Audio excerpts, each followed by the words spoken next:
coup, aujourd'hui on se retrouve pour une vidéo où je vais vous parler du métier de libraire. Pour ceux qui savent, du coup, je me suis formée au métier de libraire durant l'année scolaire de 2024 à 2025. J'ai fait une licence professionnelle métier du livre, spécialité libraire du coup, durant toute cette année scolaire. C'est une année en apprentissage que j'ai réalisée l'année dernière. Ma fac était à Bordeaux et mon apprentissage était à Lyon. Donc j'ai décidé de faire un truc assez éloigné, évidemment, pour me faciliter la vie.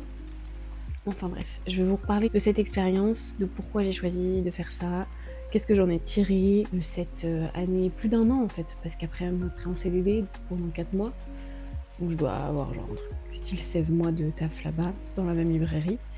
Et donc voilà, je voulais vous faire une petite vidéo pour faire mon retour sur cette expérience, sur ce métier, parce que je sais que beaucoup de personnes qui lisent des livres, enfin beaucoup, j'abuse, mais souvent quand on aime les livres, du coup on idéalise le métier de libraire et on se dit ah mais ça devrait être trop bien d'être libraire en fait, faut que je devienne libraire pour parler de mes livres, pour avoir un lien avec le lecteur. Moi je voulais vous parler de tout ça. Est-ce que j'ai retrouvé tout ça dans ce métier? Est-ce que j'ai trouvé d'autres choses? Est-ce que j'ai rien retrouvé? Comment ça s'est passé?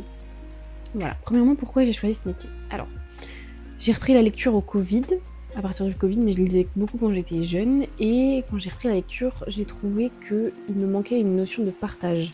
J'avais beaucoup envie de parler avec des gens, de mes lectures, d'avoir des retours, de savoir est-ce que quelqu'un d'autre l'a lu, est-ce que ça a plu à quelqu'un d'autre. C'est quelque chose qui me manquait beaucoup. À l'époque, j'avais pas beaucoup de potes qui lisaient. Du coup, c'était quelque chose que j'avais très envie de rechercher. Je me suis dit que la seule façon, c'était de devenir libraire, que de faire de cette passion de la lecture mon métier, ça pouvait être une bonne idée parce que du coup, c'était quelque chose, je sais pas, c'était...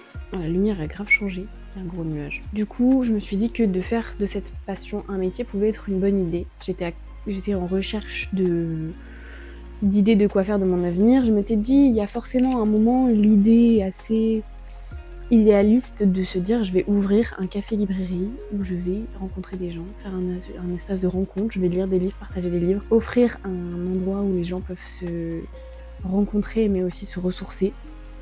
Donc je suis partie de ça et j'ai pris une année sabbatique entre mes anciennes études et la nouvelle pour un peu plutôt recentrer mon projet, être sûre de moi, je fais chercher des pistes, quoi faire, comment aller à ce projet.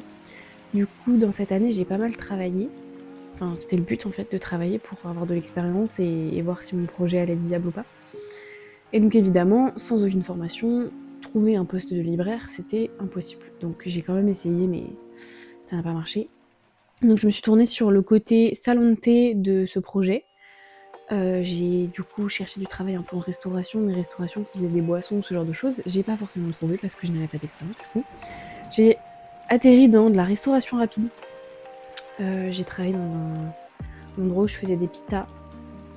Il y avait quelques thés glacés, mais bon, c'était pas vraiment des boissons développées. Les gens venaient juste pour manger le midi, pas pour se poser et prendre une boisson. J'ai quand même connu du coup le monde de la restauration et ce que ça a engendré comme énergie, comme logistique, ce qui était du coup assez intéressant. Et après, j'ai eu l'occasion de travailler en tant qu'intérimaire dans une bouquinerie. Donc j'ai été prise au tout début pour un tri de vêtements parce que cette bouquinerie faisait aussi friperie. Et le courant est bien passé et ils m'ont repris après pour des missions. Soit c'était du renfort le samedi dans la bouquinerie, soit après on a monté un atelier de tri de vêtements parce qu'en fait c'était pas organisé quand je suis arrivée. Les vêtements étaient triés un peu par les vendeurs quand ils avaient le temps. Sauf que du coup les dons étaient beaucoup trop importants pour qu'ils arrivent à tout trier et gérer en même temps le magasin. Donc il y a eu un atelier de tri qui a été mis en place et donc j'ai participé à cette création d'atelier de tri. C'était une expérience superbe. J'étais entourée de super personnes, c'était trop chouette. Et j'avais du coup aussi l'occasion de travailler dans la bouquinerie dans les jours où il y avait de l'affluence et où on triait un peu moins. Donc les samedis ou les grandes ventes.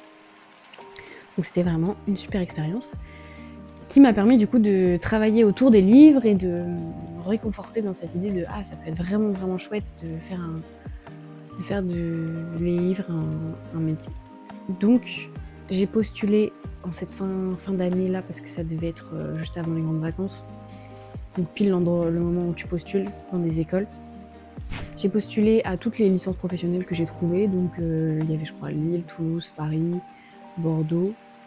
J'ai été refusée que à Toulouse, donc je sais pas trop pourquoi, mais les autres j'étais soit sur les attentes, soit acceptée. Au final j'ai été acceptée à Lille, Bordeaux et je crois que Paris au final ça a pas fait.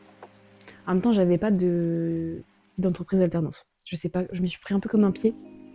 Si j'avais eu une alternance, j'aurais été prise je pense un peu partout, facilement, beaucoup plus facilement en tout cas que là. Mais donc j'ai été prise, j'ai trouvé une alternance juste après et a commencé ce parcours de découverte du métier du livre parce que être dans une bouquinerie ou être dans une librairie, ça n'a rien à voir. Et donc j'ai vu tout l'envers du décor, appris beaucoup sur la façon dont ce métier travaille, la chaîne du livre, comment le livre est placé en France avec les lois, la fameuse loi Langue, le prix unique du livre, comment ça marchait dans la chaîne du livre, les personnes qui...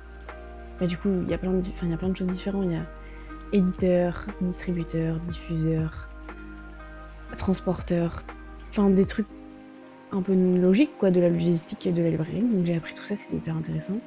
J'ai passé beaucoup de temps à faire de la réception de livres, de la réception d'ouvrages plutôt que d'être en magasin.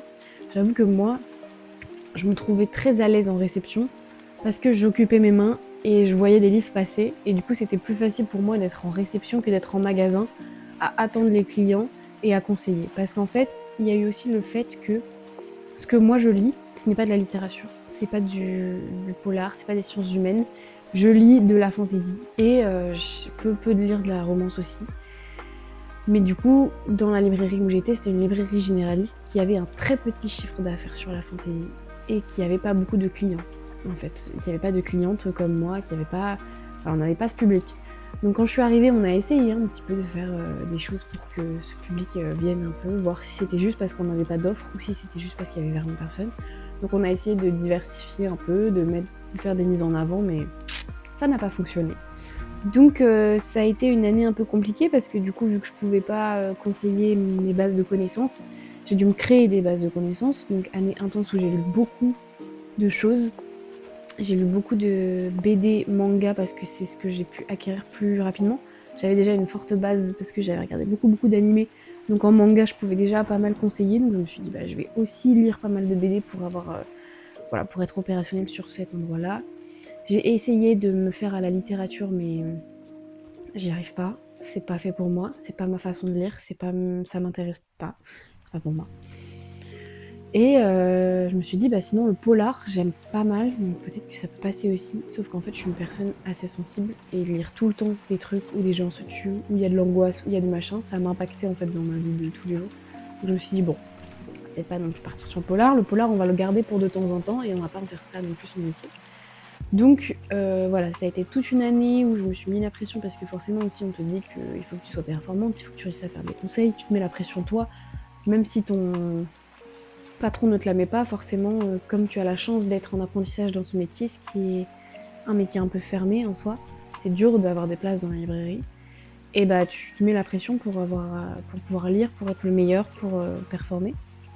Sauf que quand tu plies dans un truc que t'aimes pas, forcément moi j'ai eu des passages où ça m'a dégoûté de la lecture, j'avais plus envie de lire en fait. Je lisais pas pour le plaisir, je lisais pour le travail. Sauf que t'es pas payé pour lire, du coup je rentre chez moi, je lis. Donc il n'y a pas de coupure entre le travail et le temps libre parce que quand je rentre, je lis pour le travail, je dors, je me réveille, je lis, je vais travailler, je mange le midi, je lis, je retourne travailler, je rentre le soir, je lis, je me fais à manger, je me douche, je dors, je me réveille, je lis. En fait voilà, c'était ça. C'était un engrenage où je pensais travail toute la journée, je lisais travail. Et donc j'ai perdu le goût de la lecture à un moment. Et c'est à ce moment-là que je me suis dit, mais ça va pas en fait, il faut pas que je continue comme ça parce que sinon je vais plus lire du tout. Et même là, je sens que j'ai fini mon contrat et que j'ai envie de faire tellement d'autres choses que de lire parce que je m'étais enfermée dans ce truc de il faut que je lise pour mon travail. Et même si de temps en temps je m'octroie des pauses pour faire d'autres choses, il faut quand même que je lise, il faut que je lise, il faut que je lise. Bref, grosse pression. Pour en venir au fait que du coup je me suis enfermée un peu dans la réception parce que la réception, t'es dans le back-office. Donc t'es pas sur le... T'es pas dans le magasin, dans la surface de vente, t'es pas au contact des clients. T'es là, tu réceptionnes les livres, tu les ranges, tu les prends, tu les ranges, tu vérifies qu'il y a tout, tu fais voilà. Et ça m'allait très bien parce que ça occupait mes mains, je suis une personne hyper manuelle et c'est quelque chose que je me suis rendu compte dans la librairie. Je n'utilise pas mes mains en fait quand je suis en magasin. J'attends les gens, je suis en caisse, mais je fais pas un truc de mes mains constamment. Et ça m'a vachement manqué. Donc c'est une des choses qui me fait douter de est-ce que je veux continuer ce métier. Parce que c'est tellement important, je trouve, dans mon moi, en fait, de m'occuper les mains. C'est quelque chose qui me rend heureuse. Enfin, qui en tout cas fait que, je sais pas, j'ai besoin de m'occuper mes mains. Donc, ça, c'est une grosse réflexion de est-ce que je vais rester dans ce métier ou pas. Cet aspect de ne pas avoir les mains occupées me bloque pas mal, donc je verrai. Et je suis effectivement en réflexion de est-ce que je continue ce métier ou pas. Je pense que je referai. Je tenterai d'autres entreprises, mais ce sera pas le métier de ma vie. Je sais pas. Je verrai en fonction des opportunités, de la vie, de tout ça. Donc voilà, ainsi, je me suis un peu enfermée dans la réception et dans la caisse. Et au fur et à mesure, je me suis rapprochée de la jeunesse. Et au final, j'ai beaucoup aimé la jeunesse. J'ai pas eu le temps de lire beaucoup de livres 8-12, mais j'ai lu pas mal d'albums. J'avais du coup une base solide où je lisais de la romance. J'avais quelques classiques du coup de mon enfance. Et j'ai beaucoup aimé du coup m'épanouir dans la jeunesse un peu, ou dans le BD manga aussi je continuais. Donc j'ai trouvé un peu ces portes où je pouvais me raccrocher à l'imaginaire, parce que dans la jeunesse, t'as pas mal d'imaginaire en fait. Tous les genres sont mélangés dans la jeunesse. Donc tu peux trouver... Enfin, non, c'est pas vraiment vrai, mais bon. Vous voyez ce que je veux dire, on peut trouver de tout en jeunesse, alors qu'en littérature, tu vas avoir du mal à trouver de la magie, des dragons, alors qu'en jeunesse, tu peux le trouver facilement. Bref. Voilà. Qu'est-ce que je voulais dire d'autre sur le métier? Ouais, et du coup, vu qu'on n'avait pas de clientèle sur les choses que je lisais que j'aimais, donc la fantasy, et ben j'avais pas ce partage des choses que j'aime. Donc je suis venue dans ce métier pour partager sur ces lectures, et au final, je ne partage pas sur ces lectures. Donc je me suis dit peut-être qu'en fait il faudrait que je sois dans une librairie spécialisée, sauf que les places dans les librairies spécialisées je pense sont très très chères parce que c'est quelque chose qui commence à se développer. Du coup c'est des nouvelles entreprises, du coup je pense qu'ils ne sont pas prêts à embaucher de nouveaux salariés maintenant. Donc j'y réfléchis, je me dis que peut-être ça pourrait m'épanouir un peu plus qu'une librairie classique. Mais en même temps je me dis que c'est pas pour tout de suite la possibilité de travailler là-dedans. Après je vais essayer, mais je pense qu'il faut être réaliste et que ce sera pas pour tout de suite. Donc j'ai lancé voilà, mes réseaux. Je fais mon petit Insta, mon petit YouTube pour me permettre de partager avec des gens. Je me suis dit que si c'est pas en librairie, ça pourrait être sur les réseaux. Et au final, j'ai déjà rencontré pas mal. J'ai rencontré quelques personnes avec qui j'ai pu discuter de lecture. Les commentaires que vous me laissez sous mes vidéos, ça me réjouit parce que du coup, je peux échanger directement avec des personnes qui ont lu les choses dont je parle. Donc ça me rend trop contente. Donc j'ai hâte de continuer ça. Mais donc voilà, j'ai pas trouvé ce partage que je voulais en librairie. Par contre, j'ai trouvé... c'est un peu une mine d'or pour les gens qui aiment lire, quoi. Quand on est en librairie, on est entouré de 1001 livres, on a tout le temps envie de lire, c'est hyper stimulant au niveau de la lecture, mais bon, ce truc de partage initial pour lequel je suis allée dans la lecture, je ne l'ai pas retrouvé.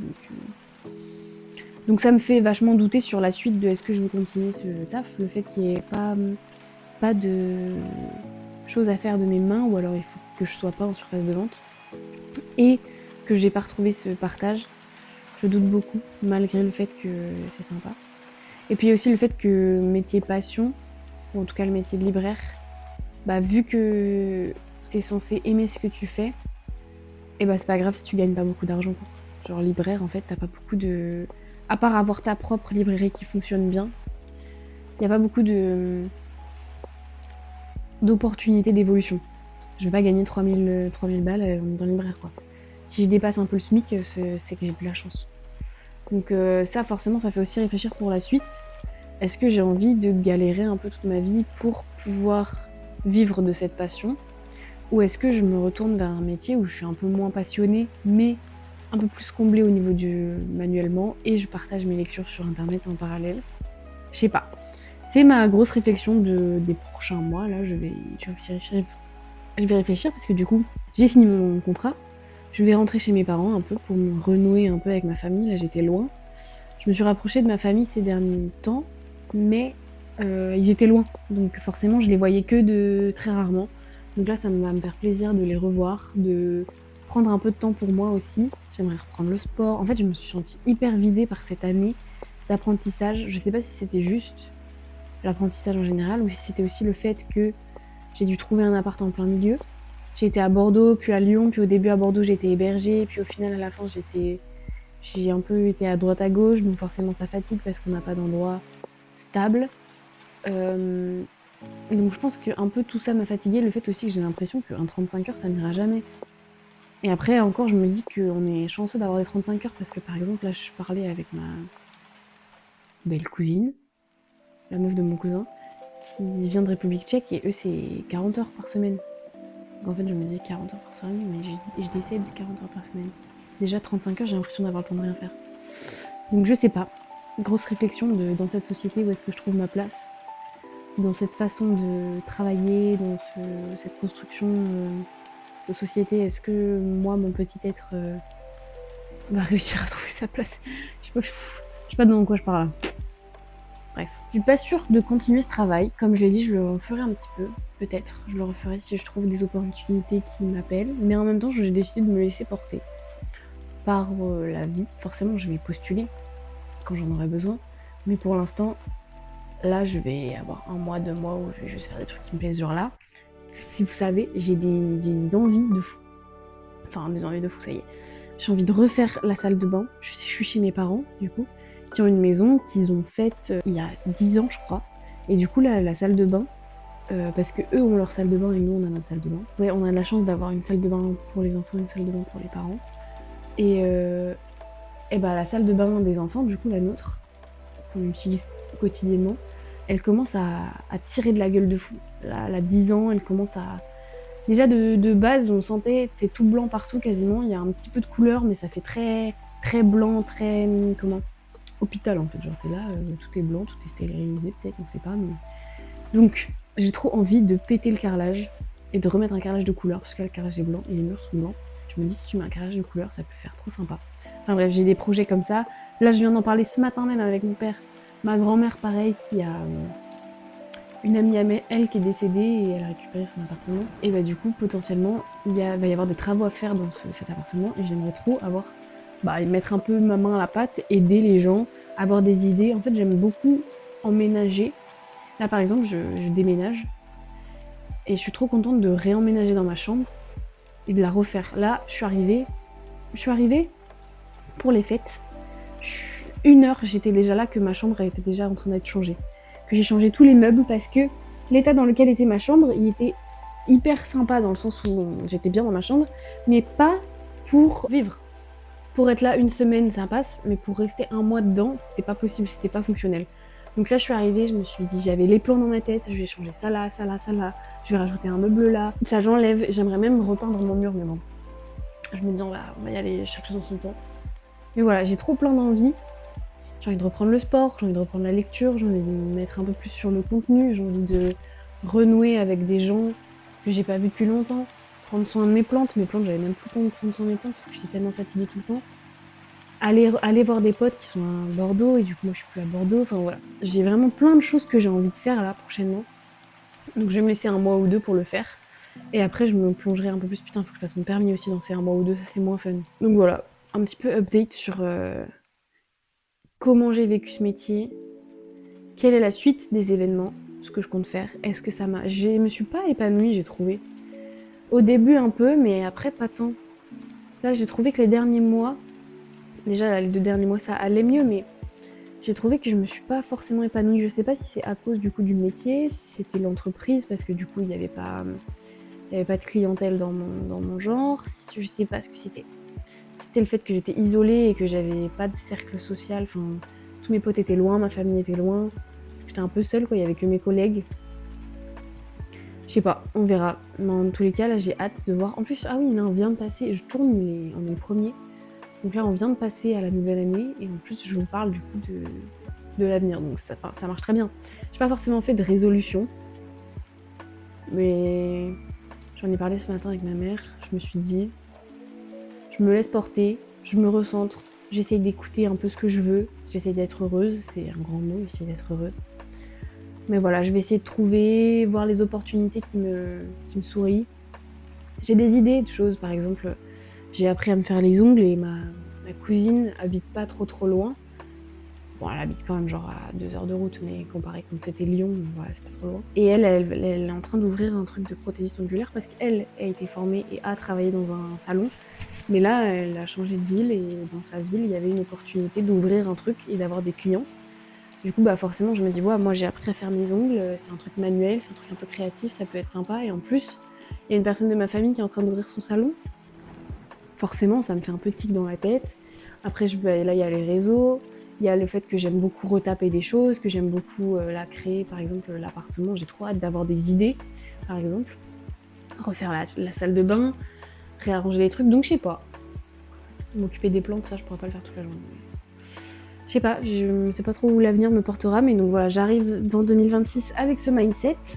J'arrive aussi avec un mindset, ça n'a rien à voir, mais avec un mindset de je vais pas me fatiguer pour des trucs qui ne méritent pas mon attention. En mode, là je me suis beaucoup fatiguée cette année pour mon travail.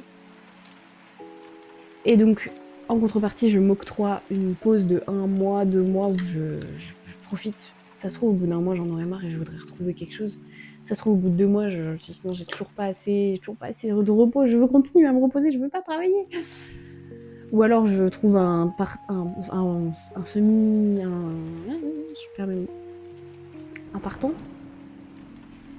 Un temps partiel. Je sais pas ce qui s'est passé. Tout ça pour dire que je vais pas essayer de forcer des choses. Je vais pas me forcer à travailler dans un truc qui me plaît pas. Quand après, c'est un luxe de pouvoir dire ça. Hein. Je suis chez mes parents, j'ai pas de loyer à payer. Donc j'ai le temps de pouvoir chercher un peu ce taf qui me conviendrait. Mais du coup, c'est un peu comme ça que je vois 2026. Je vais pas me forcer et m'éteindre dans un taf qui ne me convient pas si j'ai la possibilité de ne pas le faire.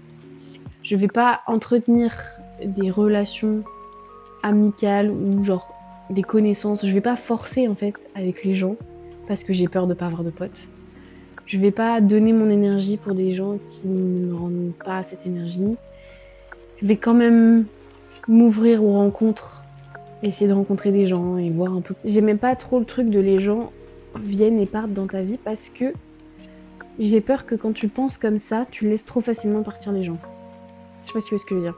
Mais si tu es d'une façon de penser où tu te dis c'est sûr que les gens vont partir, et tu pars défaitiste dans le sens où t'attends juste que la personne finisse par partir au final. Et du coup j'ai peur que tu ne travailles pas un peu cette relation, genre que tu la laisses un peu mourir si tu l'entretiens pas quoi.